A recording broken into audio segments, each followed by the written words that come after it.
No, I don't need it. I got this stool, and I can use that. Hey, guys. Good morning.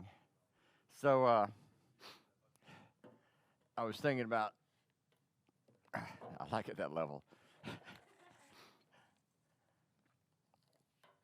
So, this is my conventional sermon. So, Rebecca told me a while back they they had taken the kids to like their first cinema, and I may get this not exactly right, but that's the way I tell stories. when you got when you got 7 kids and all the grandkids, everybody's got a different story of the same event. So here's my story. So she's telling me that they went to the cinema. How was it? Oh, it was amazing. They saw I don't know what, but it was the first time the kids had made I think it was the first time they'd ever been in the big cinema, and it was a pretty overwhelming experience to the point. Well, for example, Matt made many trips back and forth with popcorn and relief trips to give kids a little break because they were like, it's a cartoon or whatever, but they were like, oh gosh, this is overwhelming. I mean, what's going to happen next? Like they're in tears. It's like very upsetting. And so I'm imagining Rebecca, you know, telling them, and encouraging them that it's going to be fine. It'll all work out. And what was that show? Was it Superman? Incredible. So she says, don't worry. I mean, they're worried. She says, don't worry, because he's going to save the day.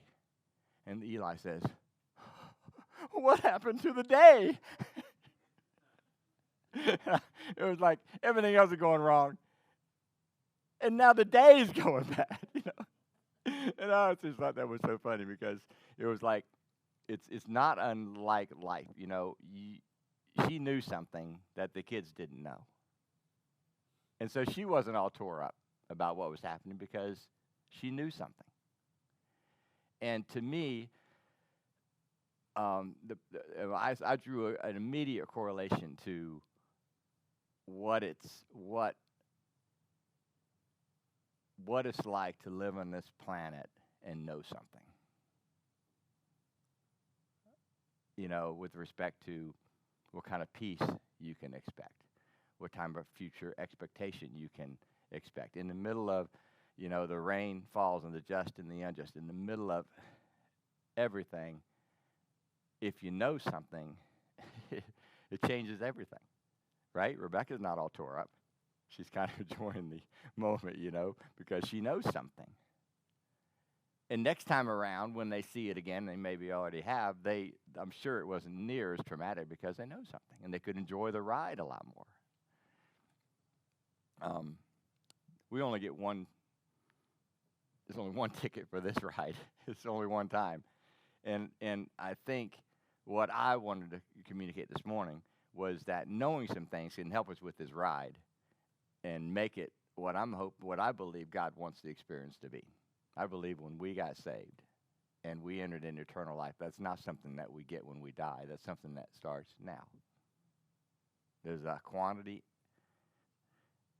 obviously, and a quality that I think starts now. So there's a story. That's that. This is a multifaceted thing. So there's a story I was going to read. This came from Max Lucado's book. He actually has a book, I think, just with this story in it. But this is a story that we read a long time ago, and I really like it. Wow, I really realized I couldn't see it either. Let me try this. I may just pick it up. Okay, maybe you've heard this, maybe not. I like this story because it tells me something. Okay, it's called the Wemmicks. The Wemmicks were small wooden people. Each of the wooden people were carved by a woodworker named Eli. His workshop sat on a hill overlooking their village. Every Wemmick was different. Some had big noses, others had large eyes. Some were tall and others were short. Some wore hats and others wore coats, but all were made by the same carver who lived in the village. By the same carver, and they all lived in the village. And all day, every day, The Wemmicks did the same thing. They gave each other stickers. Each Wemmick had a box of golden star stickers and a box of gray dot stickers. Up and down the streets, all over the city, people would be seen sticking stars or dots on one another. The pretty ones, those with smooth wood and fine paint, always got stars. But if the wood was rough or the paint chipped, the Wemmicks gave dots.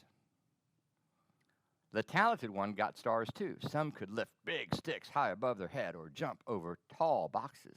Still others knew big words and could sing very pretty songs. Everyone gave them stars. Some Wemmicks had stars all over them. Every time they got a star, it made them feel so good that they did something else and got another star. Others, though, could do little, and they got dots. Punchinello was one of these. He tried to jump high like the others, but he always fell, and when he fell, the others would gather around and give him dots.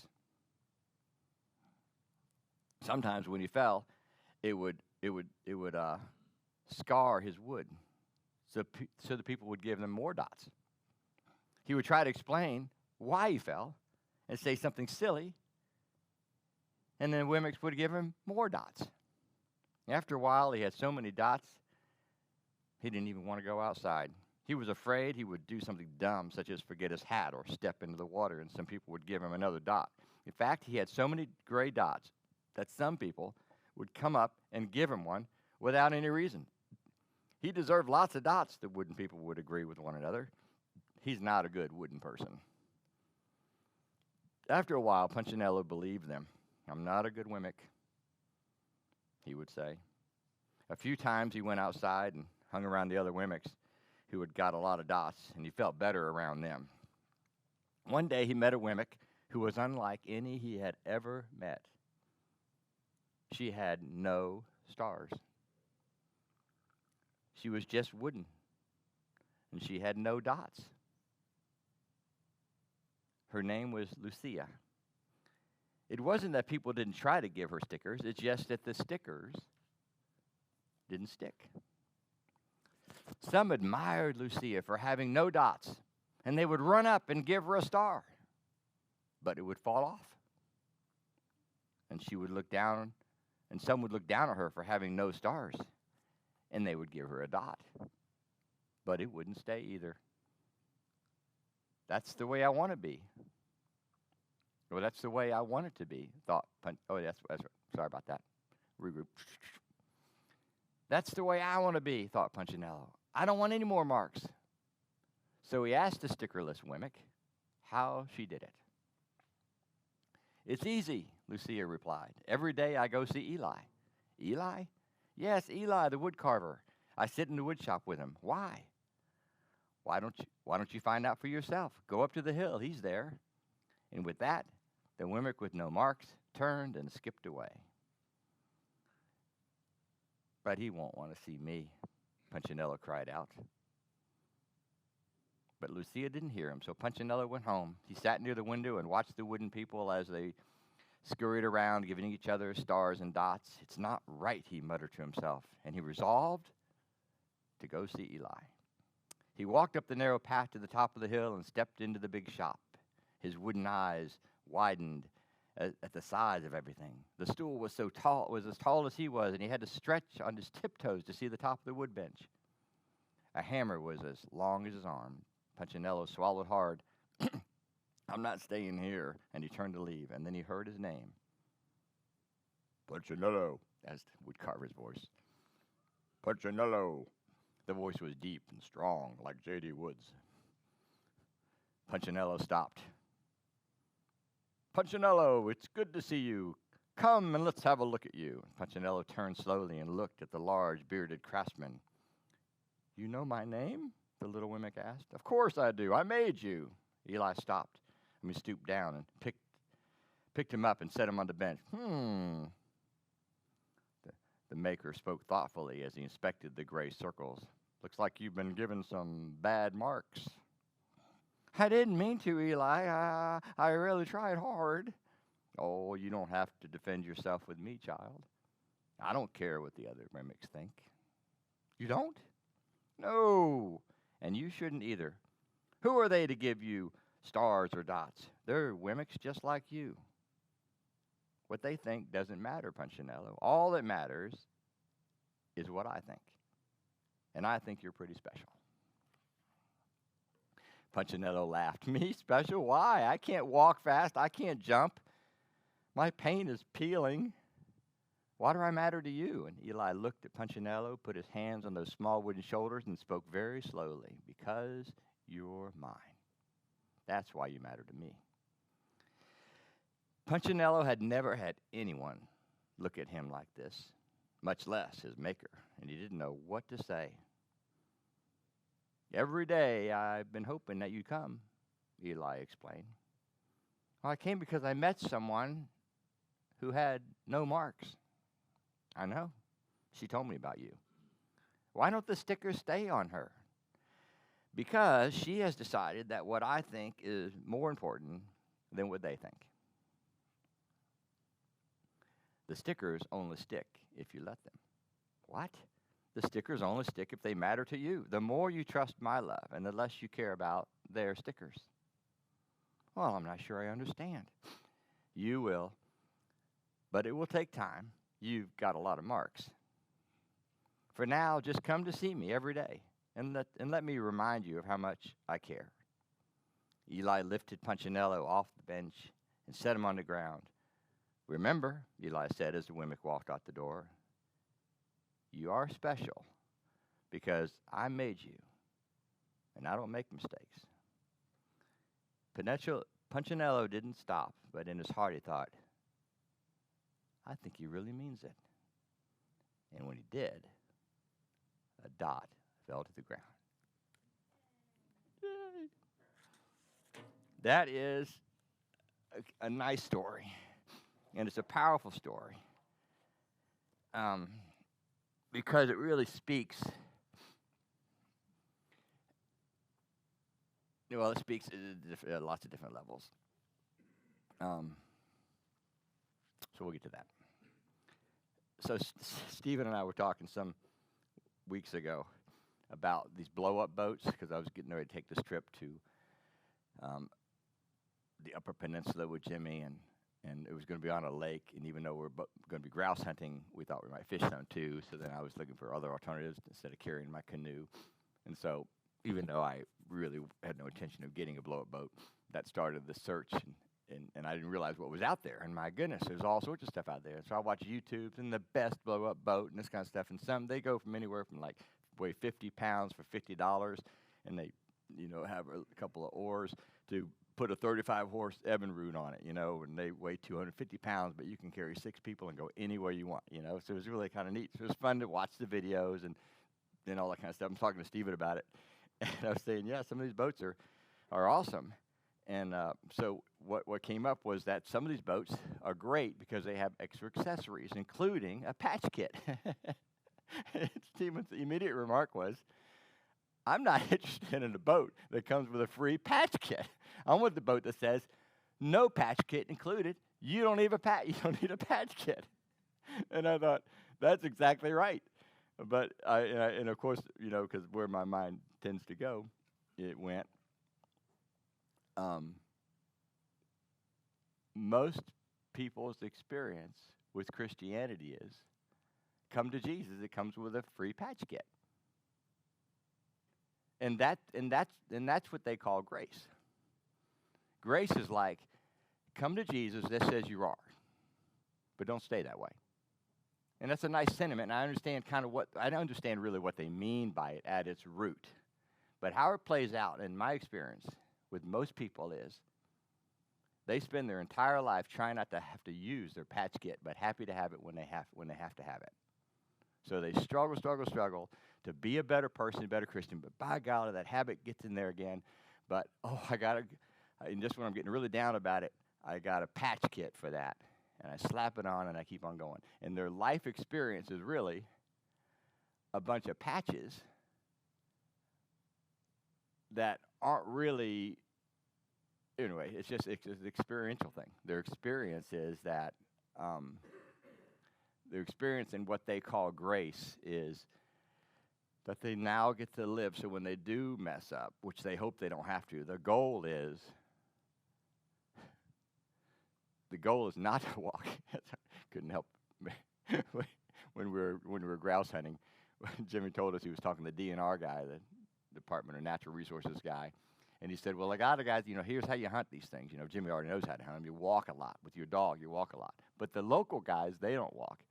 They drive around their car along the back roads and they shoot them out of the car, because the local rule is, the goal is not to walk." So we even thought about getting a T-shirt. The goal is not to walk.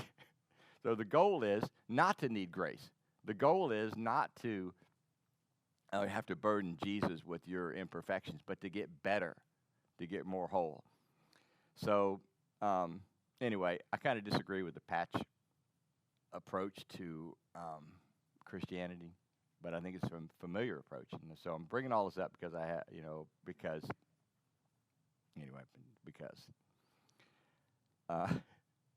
thought of something the other day. It was kind of a little goofy analogy, but I thought in the natural realm, let's say like in the sea, like in the natural realm of fish and that kind of stuff, the bigger the fish you are, the small things are less consequential to you. It's like, for instance, the little tiny minnow, it likes those microbes or whatever. It's a filter feeder or whatever, so it eats those things. And the crab, he doesn't care about that, but he might want the little fish, or the bigger fish wants the crab, and the bigger fish doesn't care about crabs or whatever. He wants that bigger fish. So the bigger you are, the more kind of like disrespectful or don't really care about the smaller things, right? That's the way it works in the big world, right? Unless in the fish world. I'm imagining this in different like scenarios. But I thought in Christianity, it seems like the bigger you are, then it's the small things that seem to. It's sort of like it's backwards. It's like, let's say you meet somebody that just got saved. Oh, I see you got saved. Yeah. I got a lot of problems. Don't worry about those problems. Oh yeah, man, but I'm on drugs. We can help you with that. Jesus will help you. So it's like you overlook their quote sin, right? It's not that you overlook it, but you realize God takes you just as you are. So don't worry about your big problems. But the longer you're in this group of Christians and the older you get, the bigger you get, then all of a sudden it's like, what? You've been a Christian for 10 years and you still smoke? You still got that cussing habit? You still do, you know what I mean? It's like all of a sudden the smaller things are the big things. That's a big deal. And it's like the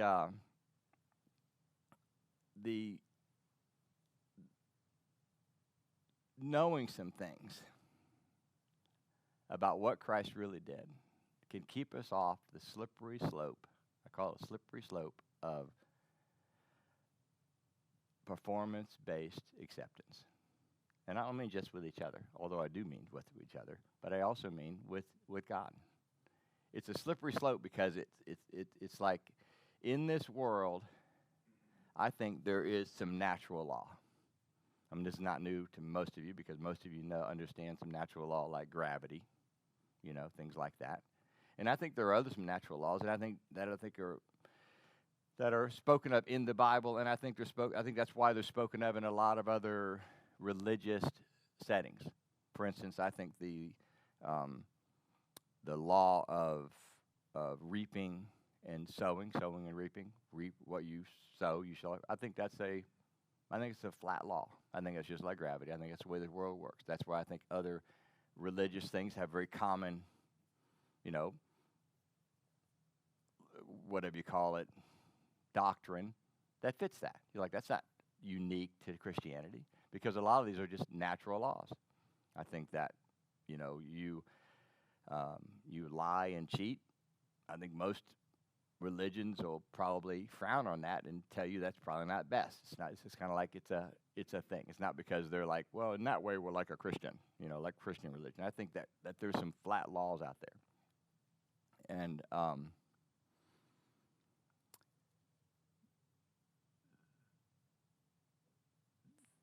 don't know what I was saying about, but anyway, that's about that. So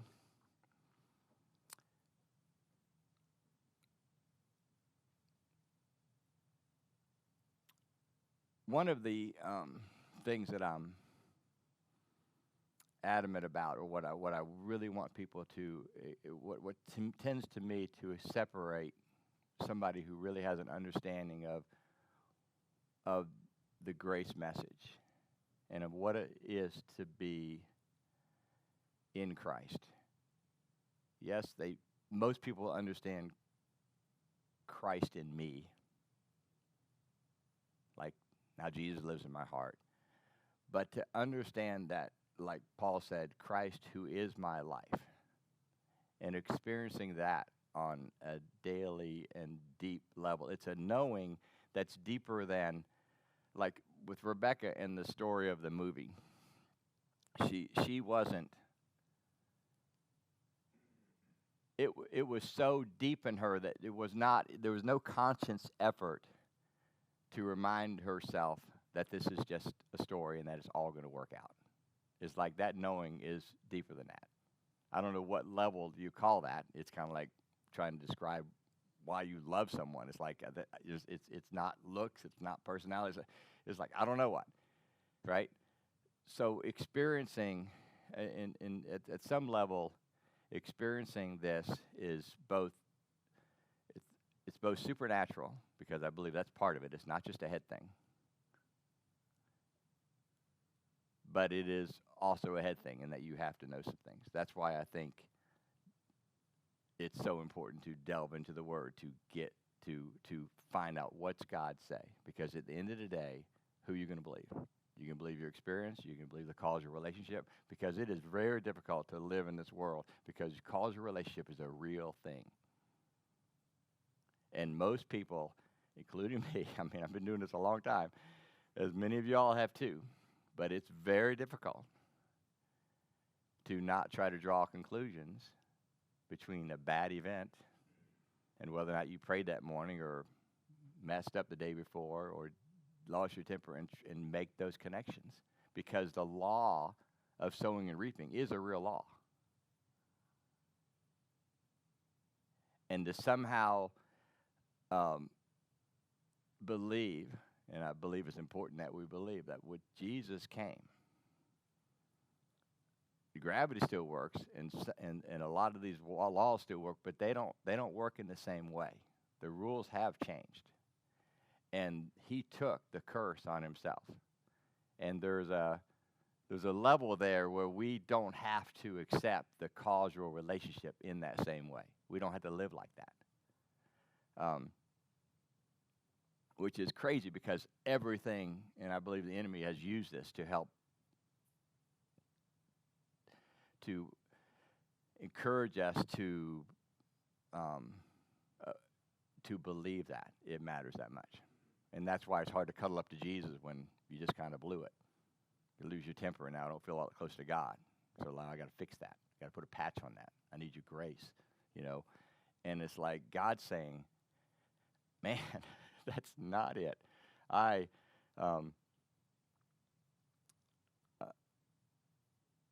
That's not what this relationship is about. Grace grace offers a potential to live life on the planet. This is a big stretch for most of us. To live life on the planet, to live without self-protection. It's hard to live without self-protection, without feeling like I have to say no and qualify why. To say I'm doing this and this is why. To feel like the judgment of my non-Christian, Christians, mom, dad, everybody is on me. To just live from the heart and do what you believe is the right thing to do, it's a tough play. But that's the depth, that's the ripple effect, I believe, of of of experiencing what Christ really did relative to you, to us. I mean, that's what righteousness is to me. That's the difference. It's so deep. It's so core. It's like it's not something you put on. Not like I don't think Rebecca said I got to get my game face on because I got to convince the kids here that he saves the day. No, there's none of that going on because it's in her core. She knows. I mean, it's you know what I mean. It's not in her core. You get what I'm saying. In the same way. Okay. Jesus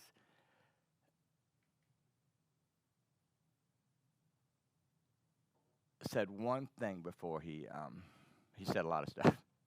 But one of the things he said, the last thing he said in Matthew 28, he said, he didn't say, hey, by the way, I'm leaving, and I need y'all to get your act together. Try real hard. I'll send the Holy Spirit to help you, but here's the deal. He did say, hey, go into all the world, preach the gospel, but he also said, I'll never leave you or forsake you. That's like the last words. Like last words are important. There's a last word for you. Know this. I'm not leaving. I'll never forsake you. Part of what I keep coming back to, and everybody, the idea of Jesus, this is my work tarp. I'm bringing it out here for my next illustration. The idea of it's not a new idea, but people have been talking about, it's not religion, it's relationship. And I say that too, and it's not untrue. It's true. That's why it gets said a lot. But it's like that is it. I like the way it was illustrated in that book, The Cure, where he says most people's. Well, he didn't say it like this, but to recap what he says most people kind of go through their Christian experience or even their non-Christian experience like this. Here I am here trying to live my life and I'd like to get close to God, but there is this mountain of sin between me and God. And I've got to fix that to get close to God. And at some level, I think that's most people's experience.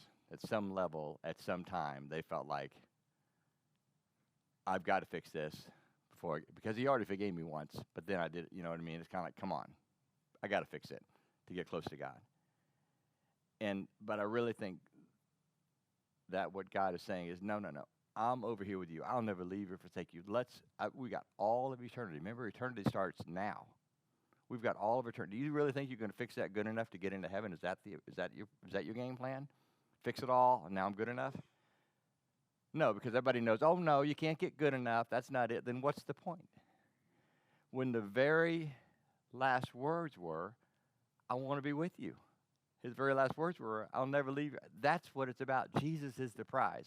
So I believe a more correct visual is, you're here looking at your junk. Jesus here looking at your junk saying, let's go.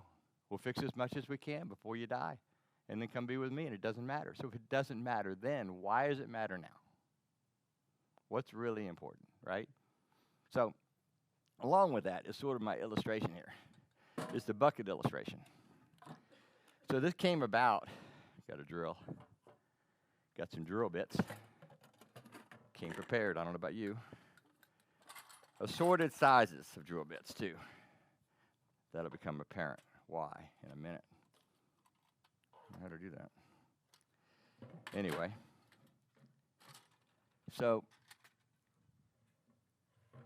some time ago, I listened to a podcast or something, and I was talking to a wildlife biologist, and somebody came up to the wildlife biologist buddy, and he said, listen, I found out what's happening to all the pheasants. He said, I came across some an ant bed, fire ants, which are evasive, and they are eating the eggs of the pheasants. There they were. They eating a whole batch of them, 20 of them. So we got to take care of the fire ants because they're eating. They're the problem. That's why we don't have pheasants. Did I say pheasants or quail? Good. I'm gonna stay with pheasants. Works with quail too. Works with all wildlife. We'll use pheasants. I think that things talked about quail, but anyway. So pheasants. So the wildlife biologist said, "Well, you're not wrong." He said, "You're not wrong." He said, "And let me put it this way." He said, "Let's say you had a bucket, and the bucket represents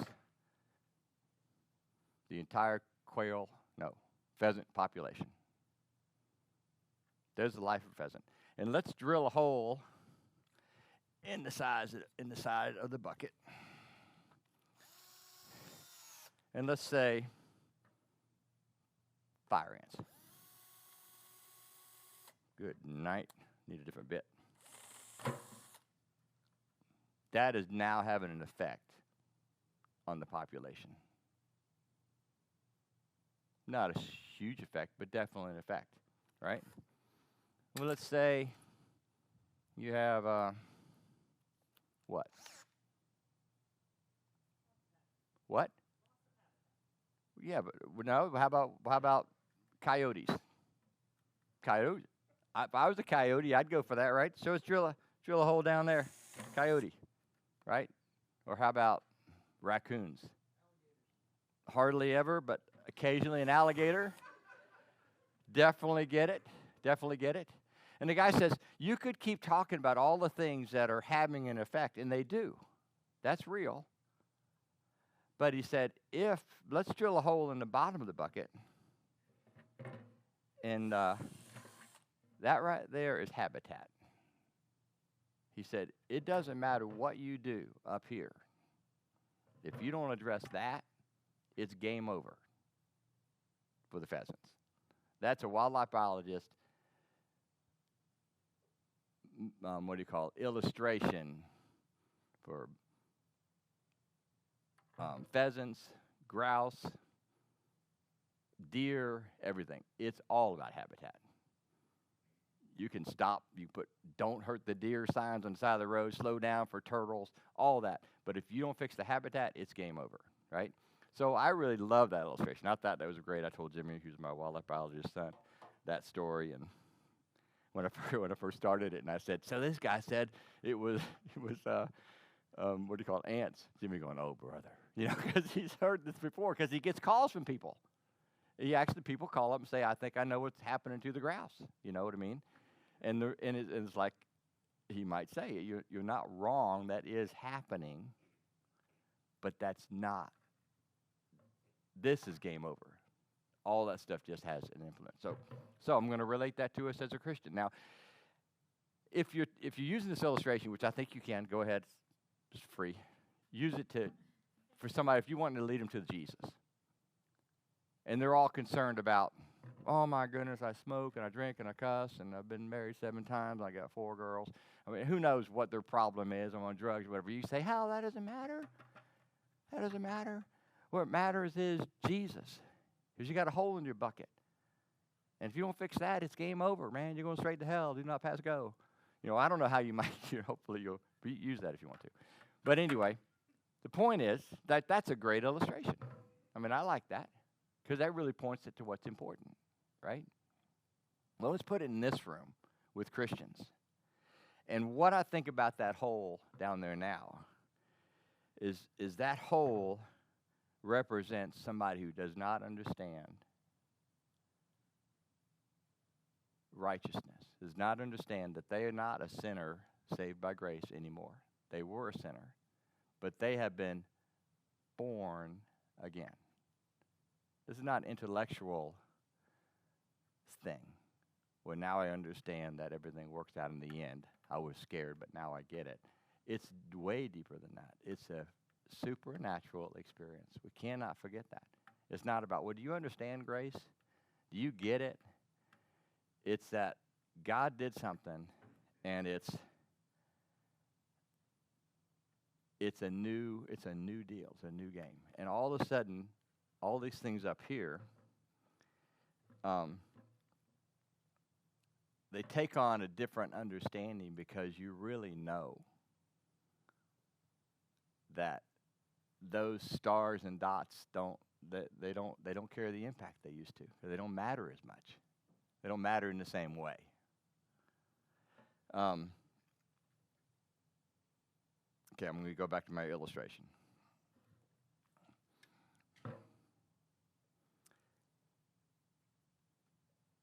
A lot of, I think in my experience, personally and with people,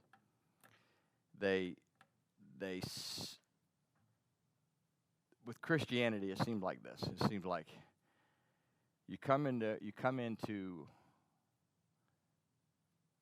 church, you come into, say, the Christianity experience, and you're like, with the promise that Jesus loves you just as you are. And then it becomes pretty apparent over time. Doesn't take long for you to sense that that's not true for everybody else.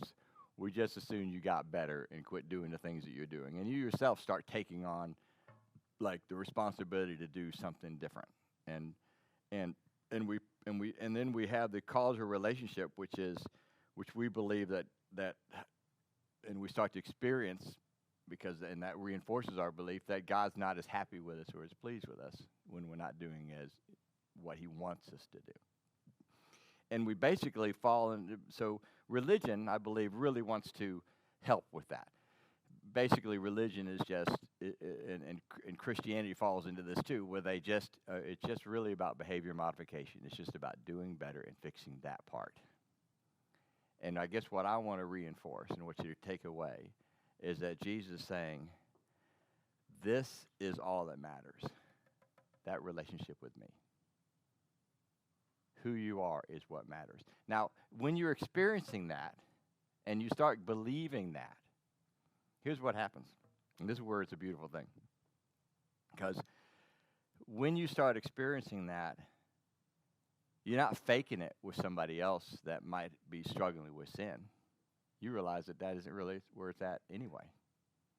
It's not about getting fixed before you die. It's not about, now these things matter. Sin matters because it affects your quality of life. All religions know that. Everybody knows that. You're not saying it doesn't matter that you quit drugs. It's not healthy for you to keep lying and this kind of stuff. But that's not at all like this down here. And not only that, you're not up here, I got these sticky notes here. You're not up here going, oh gosh, man, what if John comes and visits our church and sees that? Cover that one up so he doesn't see that I've got that problem. Or I got this problem, I got to tape it up. You know, I got a hole right there. I'm taping up best I can. It's like Jesus saying, and here's the thing, it's kind of funny. It's kind of like when you're starting to experience grace, one of the telltales that you're getting closer is when you're able to leave somebody else alone because you really believe. I mean, right now we want to believe, but let's say you really experientially are walking out a belief system that says the Holy Spirit is their teacher. Jesus lives in them. He is going to take care of it. And if he's not working on that, you know, then you don't need to work on that. That you don't have, you don't have to bring it to their attention. By the way, how you doing on that? You think that's okay? Really? You feel comfortable with that? It's harder for us to let somebody else,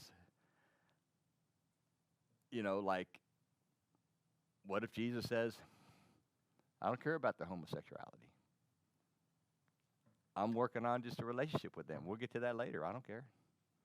What? He doesn't care? He doesn't care about their drugs? Yeah, he cares in that it's a quality of life. He cares about that. But this is what's important to him. He wants to, you know what I mean? It's about that relationship.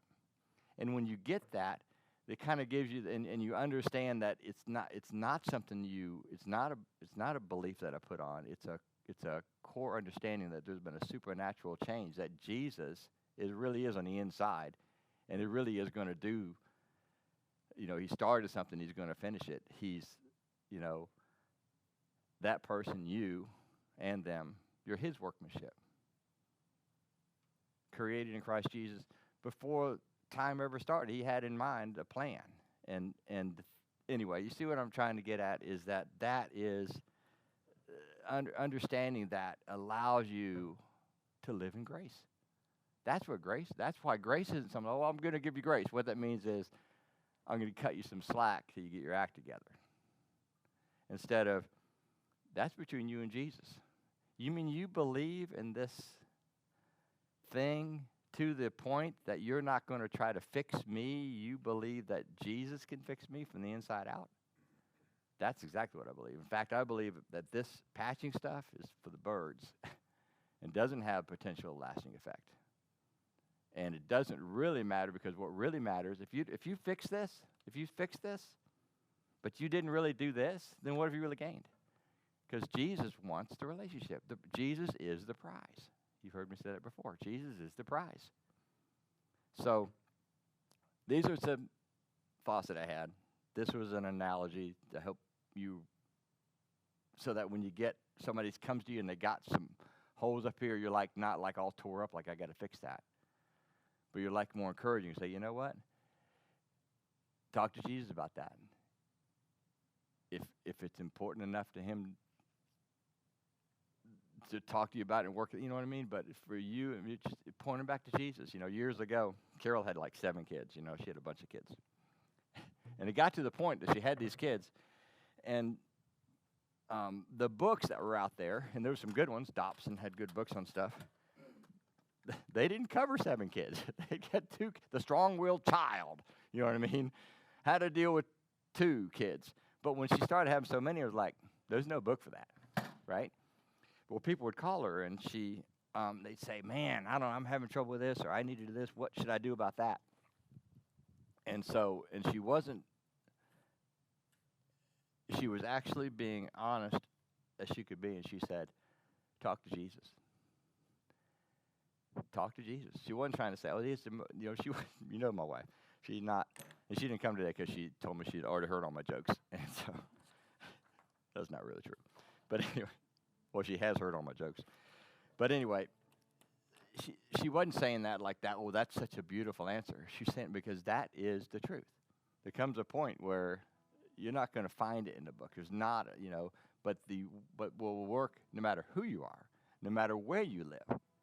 No matter how smart you are, no matter if you don't have enough discipline that you still live under a bridge and can't brush your teeth, it doesn't matter.